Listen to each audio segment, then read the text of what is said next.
Hi everyone, it's Adaku, welcome back. As you can see, the sun's coming in. All of a sudden, the sun decided to come in. Great! In this video, I'm going to be sharing with you 5 tools that I use in my business on a regular basis. I haven't called them a top 5. This isn't a top 5 as such. These are just 5 that I use at the moment quite a lot, and that are making my life and my business run a lot more smoothly than they otherwise would. And before I get into it, I'll just show you my headband. So it's similar to the ones I've worn on previous videos in terms of its kind of actual width, but what I've done this time is I've literally just kind of folded it in half, just so that it's a bit thinner. So if that's how you kind of would prefer to wear it, you can. So yeah, that's it. Okay, so let's get into the video.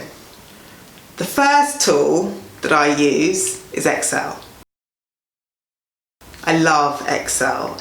I was lucky enough to attend a business course late last year. It was a fantastic course. They provided all of us with just a wealth of resources, including a whole load of Excel templates.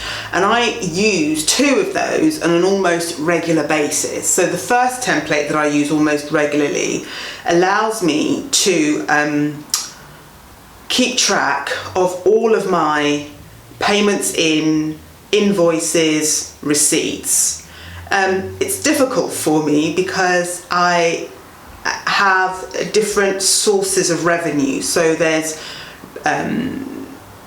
things that I sell at markets, there's things that I sell at different events, there's things that I sell on Etsy, and I'm soon going to be adding another e-commerce, and I'm soon going to be adding my own e-commerce platform, my own online shop, just to make things a bit more complicated, as if they weren't complicated enough. And so because there's revenue coming in from different sources and at different times, it's really, really important, it's especially important that you are able, that I am able to keep track of all of the payments in, receipts and invoices. I also sell wholesale as well, and all of that has to kind of form part of, as it were, monies in. And I use this Excel schedule. It's just fantastic. It kind of auto tots up, as all of you will know. So it's just me that's kind of 5 years late to the party. It kind of auto tots up everything that is input into the schedule, and it's just fantastic. Equally, the second such schedule that I use all the time is to do with expenses. So again, in the same way, it allows you just to kind of manually input all of your expenses, tots it up for you at the end, and it's just fantastic. What I probably need to get onto is a kind of QuickBooks thing, or some sort of, I think, Xero. But, you know, I don't know, I just am a bit nervous about things. I think, you know, I was, it's a total tangent moment. There was a post that went out on Instagram, kind of 2 columns, one kind of successful people and the kind of traits that they have, the other column unsuccessful people and the kind of traits that I have. Not bragging at all, I was mostly in the successful people, but there's one thing that I was kind of on there that I don't do, and that's accept change. I'm really kind of, things that are new, change, I'm really kind of change averse. I think I can honestly admit that I am change averse.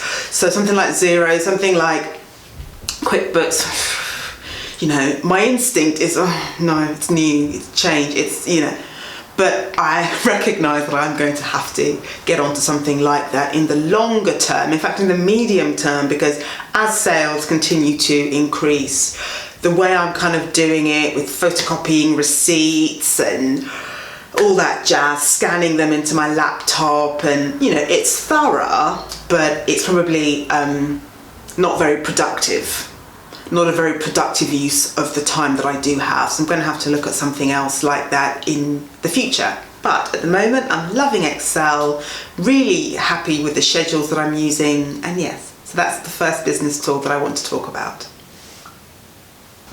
The second tool that I use is MailChimp. MailChimp is just brilliant. What I decided to do at around December last year was to start sending out monthly newsletters from January. And I'm proud to say that January's went out, February's went out, and I have already got ideas for March. I mean, once a month is about all I can commit to for a newsletter. And I'm sure that people who have subscribed to my newsletter are probably quite happy that I don't send it more than once a month, because there's nothing worse, is there, than kind of getting lots and lots and lots of emails in your inbox all the time. And so once a month is probably great for them, and once a month is something I can commit to. But MailChimp has made it so much easier. So you can kind of save templates. The actual platform is just beautiful. It just looks so pretty, and your ability to kind of style it to your kind of brand colours, if that's important to you. That's kind of one of the things I've really tried to do at the moment. Wherever I can, I kind of use the same brand colours. Wherever I can, I use the same brand font as well. I try to as much as possible. And MailChimp makes that really, really easy. I absolutely love it. It's a great tool. So yes, MailChimp is the second business tool that I use.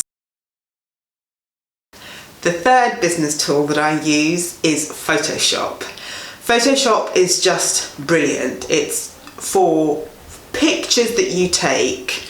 It's just great. I mean, I'm standing here as someone who has a fully functioning e-commerce platform with Etsy and is about to open another fully fledged e-commerce platform through Shopify. I know the importance of photos.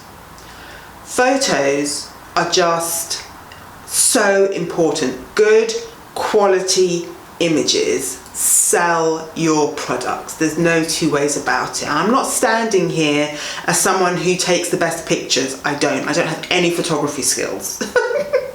But I can say that in the time I've been doing this business, my photography skills have improved purely through trial and error. I also have purchased quite a few tools to kind of improve the quality of the images that I take. I mean, I do have quite a smart camera, which I bought quite a few months ago now. It is an SLR, I think they call it DSLR, sorry, one of those. I also have a light box. And it's good, it's great for my kind of smaller products, and it's just not so great for some of my larger products. But, you know, with photography, it's a learning process. I'm getting there, I'm not there yet, but Photoshop is just a lifesaver. Some of these business tools that I'm talking about, you know, I could literally perhaps do several videos on each one. There's just so much to talk about, but I think I'll probably just say that I love Photoshop. It allows you to make, frankly, any number of edits to your images that you can think of. Anything that you can think of doing with your image, Photoshop can do. That doesn't mean you'll know how to do it. That doesn't mean you will easily be able to find out how to do it. I don't find it particularly user-friendly. I've just been using it for quite a while now, and so the more I use it, the more comfortable and familiar I get with it. But I wouldn't say it's necessarily easy to use. But it can literally do almost anything and everything you want to do to an image to improve its quality. Mostly I use it to brighten images. I use it for cropping out certain parts. I use it to help improve the contrast, the vibrance, the balance of pictures. So I kind of, to say I've barely scratched the surface of Photoshop is an understatement, but I'm able to do enough with it that I can improve the quality of images that kind of haven't come out as well as you might have liked them to come out when they were taken. I have enough understanding of Photoshop and enough know-how to kind of do as little as I need to do in terms of improving the quality of the images. But yes, so Photoshop is the third business tool that I use. The fourth business tool that I use is Izettle. I have an Izettle card reader, and I have the app that goes along with the card reader, and together they allow me to take card payments when I'm at an event or selling at a market. It's just fantastic. So I paid £30 for the card reader, and then there is a commission taken per transaction, so per sale. When I bought it, either kind of July, August, September last year, I can't remember when exactly now, it was 3%. Below a certain number of sales and above a certain number of sales, the commission went down to 1%. It's just a no-brainer, in my opinion. I mean, I know there are a lot of small businesses and small business owners who kind of don't take card. But I just think that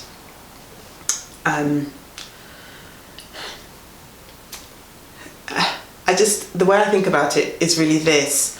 3% of nothing is nothing. 3% of £100 is £3. And I can kind of give two examples where a card reader would have really come in handy. The first was to my own detriment, and the second was to the detriment of someone who I know quite well. So the first, I was selling at a market in London. It was my first market actually, so I hadn't yet got round to getting a card reader. And the lady that approached my stall, she wanted to buy one of my bags, but only had card. She only had cards because she had just flown in from America and they hadn't had time to go to the cash machine. Fine. And she was just she was quite taken aback. I mean, she seemed quite flustered, but was particularly kind of taken aback by the fact that quite a few of the sellers that were at that market that day, and it's quite a big market in London, very few had card readers, or at least the markets that, or at least the stands that she had expressed interest in buying from, very few of them actually had card readers. And I think she was surprised, because in America, she said that in America kind of at markets, all the traders will have card readers. So she was quite surprised that kind of here we didn't. And it was a real kind of lesson for me, I think, immediately. And a good lesson to learn kind of straight off the bat, because that's a sale I never made. Never mind 5% going to a bank or 4% going to a bank. 4% of nothing is nothing. So before you start complaining about having a percentage that you need to give to a bank or a card reading company or a card reader company, you first of all have to have some revenue out of which they will take a percentage. Otherwise it's just well, I'm trying to think of the word. It's just hypothetical, isn't it? Otherwise it's just a hypothetical idea without being tangible. So that was a sale I never made, which I frankly would have made there and then had I a card reader. Second example is someone I know who has a shop, and I've been asking this person, not asking but kind of suggesting to this person that they get a card reader. They cite the fees they have to pay. They cite the fact that the company hold on to the money for a few days before they get the money. Both of which are true. Yes, there is a commission, and yes, with Izettle, like for example, if you've kind of made lots of sales on a Saturday at a market, the money won't be in your account until the Wednesday. So yes, you do have to wait for the money. But then sure enough, and I'm sure this happens to this person all the time, I was in their shop, someone came in, They were ready to sit down and have whatever they wanted done. So someone came into the shop, they were ready to purchase, brought out their card. We don't take card, but there's a cash machine up there. You know, we've all been there. And sure enough, this person trots off to find a cash machine. Now, they may or may not come back, but you know, in my view, this is Amazon Prime time. This is Amazon Prime time. This is the era of you order it today at 9 p.m. and it's at your front door by 7 a.m. I mean, I don't know. I don't subscribe to Amazon Prime. I don't know if that's literally the turnaround time, but it's a pretty good turnaround time. You can order one day and it will be there the next day. And so the people that buy from you, whatever you're selling, they have that mindset. We all have that mindset that things that we order or things that we kind of want, and it's probably not the best expectation to have, and that's another video, but the reality for business owners and people who sell to the public is that, you know, depending on what it is, people do kind of want instant. They do kind of want to be able to come to you, pull out their card, even better if it's contactless, tap and off they go with whatever they wanted. And so I suppose love Izettle. It's not the only card reader. There's PayPal, there's WorldPay, there's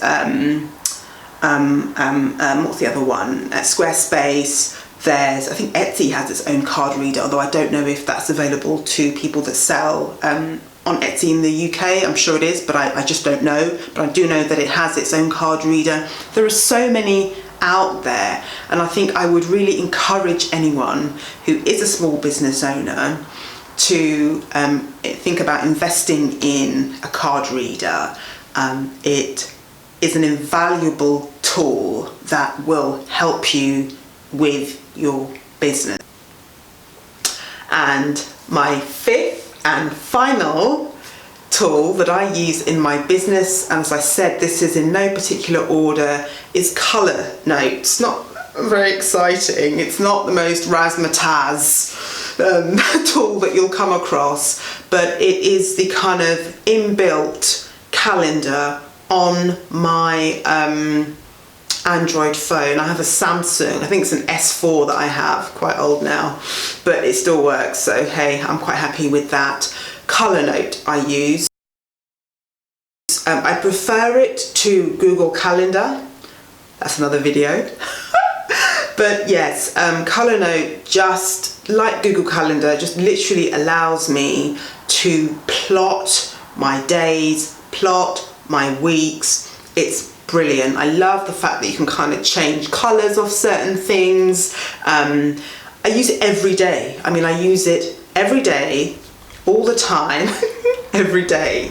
And I also like the fact that in addition to the calendar part of it, it's also got like a notes part of it as well that just allows you to kind of make files of things. At the moment, I'm kind of using it for, like today I used it for YouTube ideas, just for kind of future videos. I used it for newsletter ideas. Like if I get an idea for a newsletter, I think, oh yeah, into Colornote, I start a new kind of file, and I can even color code that file if I want.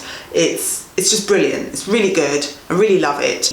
Those are just 5 of the business tools that I use in my business. What business tools are you using? What business tools do you find make your life easier and make your business run more smoothly? Leave a comment in the description box below.